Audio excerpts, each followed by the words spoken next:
Dans la nuit du 10 au 11 mai 1968, plusieurs barricades sont dressées dans le quartier latin de Paris, suite aux manifestations de la journée. Elles seront aussitôt détruites par près de 6000 policiers. En utilisant la barricade pour marquer un rapport de force, les manifestants de mai 68 tentent d'établir un lien spirituel avec les barricades révolutionnaires et romantiques de 1830 et 1848, ou même celles de la Commune de 1871. La barricade est un objet particulier, symbole des luttes sociales et des révolutions, dont l'heure de gloire semble aujourd'hui révolue. Elle est désormais éternellement associée au XIXe siècle. Revenons donc sur l'histoire de la barricade en tant qu'objet de contestation, et observons comment elle est devenue un emblème marquant des révoltes populaires.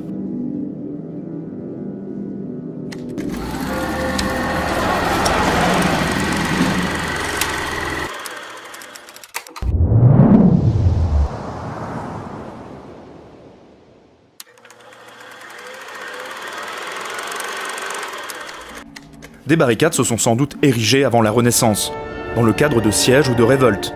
Mais la première trace du mot barricade apparaît en 1570, lors de la prise de Mont-de-Marsan, en pleine guerre de religion, dans les commentaires du chef de guerre Blaise de Montluc.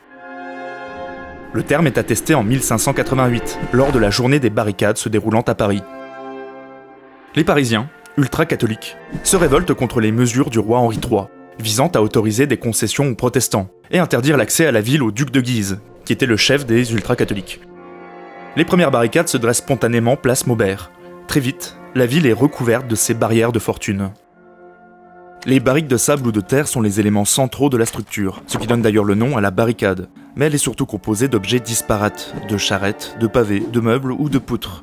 Elle se dresse entre deux immeubles, bloquant ainsi la rue dans une logique d'opposition spatiale à l'autorité. C'est surtout son maillage qui permet aux insurgés de résister efficacement. Les troupes sont divisées et prises sous le feu roulant des tirs venant des immeubles et des barricades. Par nature défensive, quelques assauts peuvent parfois y être lancés. La stratégie militaire de l'époque s'efface devant ces techniques de guérilla, même si le terme est quelque peu anachronique. Cette forme d'insurrection est donc par nature populaire et urbaine. En 1588, les barricades sont victorieuses. Henri III quitte Paris. Plus de 50 ans plus tard, lors de la fronde parlementaire, le gouvernement devra également se soumettre aux 1200 barricades dressées à Paris le 26 août, suite à l'arrestation du conseiller Broussel. Ce qui marque à nouveau, c'est la rapidité avec laquelle les barricades s'érigent, dans un mouvement spontané de colère ou d'indignation, face à une décision gouvernementale. Un autre trait marquant est l'absence de chef clairement défini, et donc l'absence d'une vision d'ensemble. Ce dernier aspect, nous le verrons, sera par exemple fatal aux communards de 1871. Étrangement, la Révolution française ne verra pas de barricades s'élever. Un soubresaut des sans-culottes aura lieu le 1er prairial en Troie, le 20 mai 1795 pour faire plus simple. Des mauvaises récoltes et une grande misère poussent les sans-culottes à réclamer la Constitution de 1793, qui fixait le prix du maximum au pain, régulant un tant soit peu la spéculation et évitant de trop grandes famines. Cette mesure venait d'être supprimée. Le faubourg Saint-Antoine est barricadé par les insurgés sans culottes. Le gouvernement, après quelques flottements, reprend le contrôle en avançant méthodiquement, menaçant de tirer à coups de canon. Les barricades s'ouvrent devant l'armée. 36 rebelles seront condamnés à mort. La sans-culotterie, terreur de la bourgeoisie, est définitivement décapitée. Après l'épisode impérial, la Restauration s'ouvre timidement à un système représentatif. En 1827, un premier avertissement est adressé à Charles X, suite au triomphe des libéraux aux élections qu'il avait lui-même convoquées.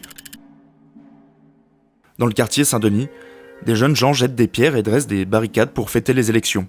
La situation dégénère. Le gouvernement envoie la troupe et tire. Cet épisode peu connu annonce la révolution de 1830, qui naîtra à nouveau de l'opposition des libéraux au roi.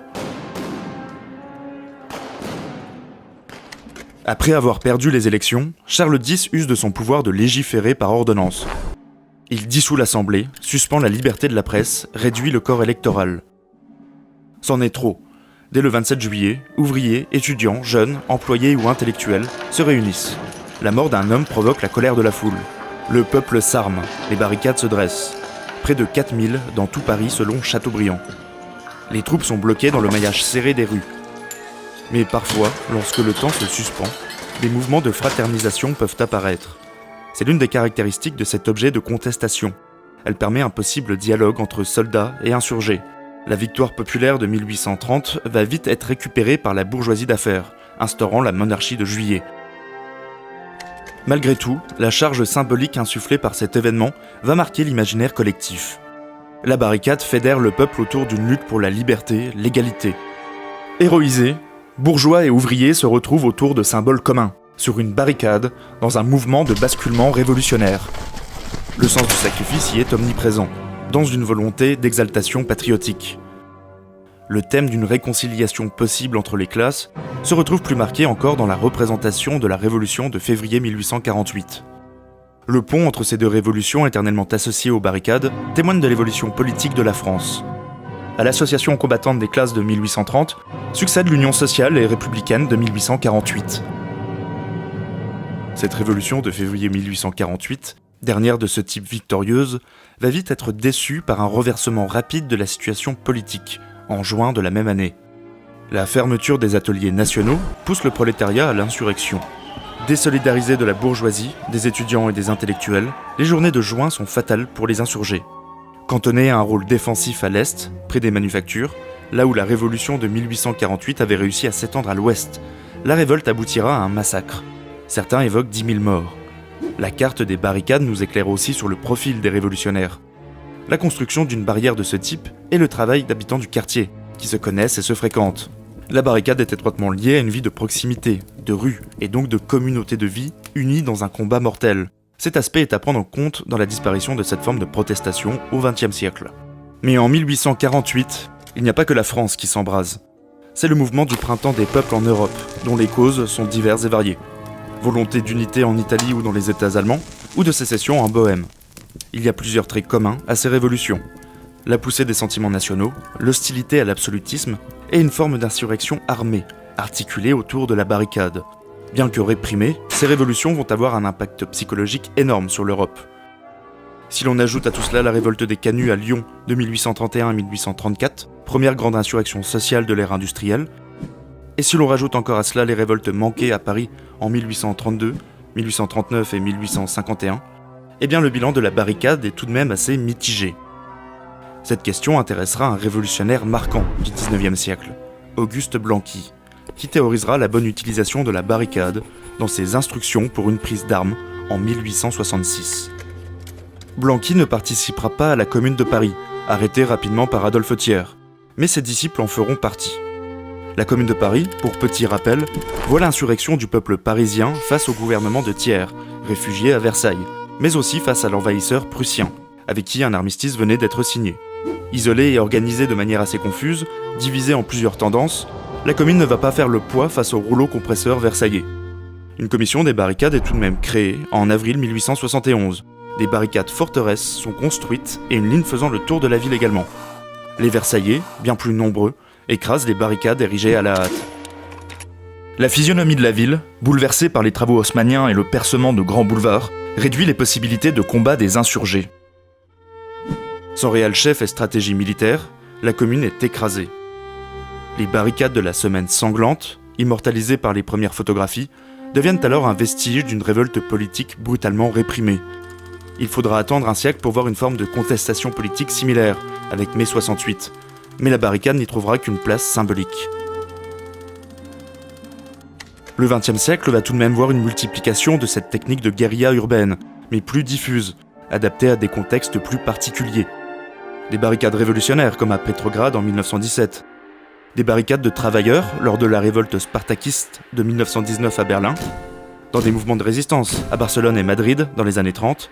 Et à la Libération en 1944 en France, bien sûr.